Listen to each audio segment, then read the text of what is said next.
These are the 5 reasons why people procrastinate. Now, when you are looking at this procrastination model, make sure you are looking at it from your self point of view and also from the point of view of when you have delegated things to people, why have they not done it?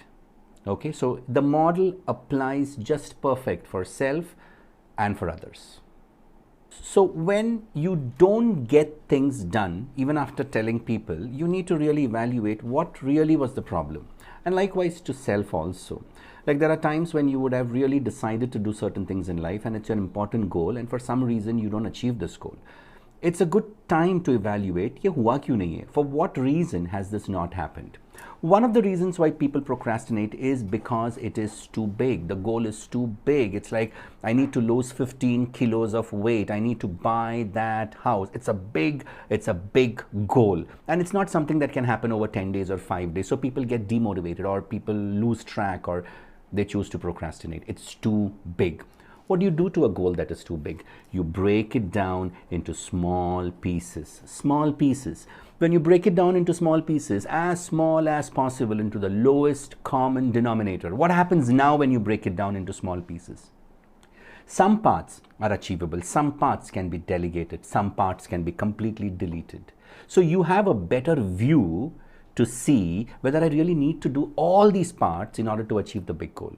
So chunking down, scooping down, breaking down is a good step to begin when you think the goal is big. Similarly, when you're dealing with people and if they feel that it's big to do, break it down and give them step by step, parts by parts.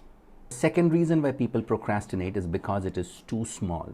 And when I say too small, it means that people may feel that this task is below them. It doesn't align with their vision. It doesn't align with their mission statement. It doesn't align with who they are. Which means imagine you're hiring an engineer and you're telling that engineer, record this or take a print of this or maybe, update my bank passbook. Now, the point over here is they feel that they're capable of much more and you're giving them smaller things. So people procrastinate things that is below them, which is not aligned to who they feel they are. And they say, I don't need to do this. I don't belong here. So find out, is one of the reasons why people procrastinate what you give them or they don't do what you give them, is it because it's below you in some way? And then sometimes out of excitement, we are over ambitious and we would take on things as a personal goal or people will take on from you saying that, yes, I can do that. But then you realize that they don't know how to do this. It's a skill issue. They don't know how to do this.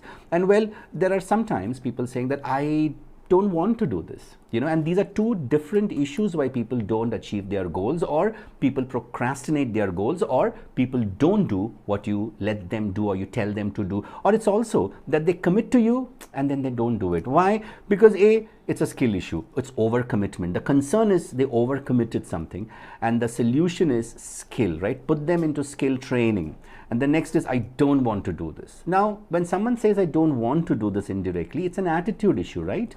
Now, attitude can be of two types. It can be clarity that they know that I don't want to do this. Or it can be arrogance that, well, you are telling me, so I don't want to do this.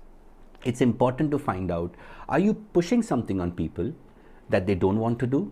Or are you the reason that's created the conflict because of which they're not doing it? So it's important to know what the concern is and then to understand what the solution is. Well, this is a skill issue. This is a communication issue sometimes. Yeah.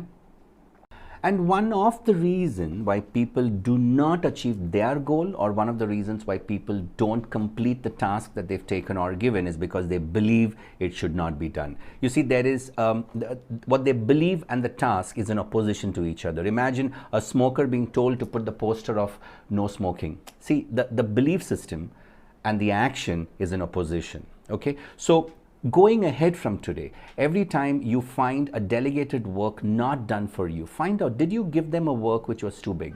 Or was it too small?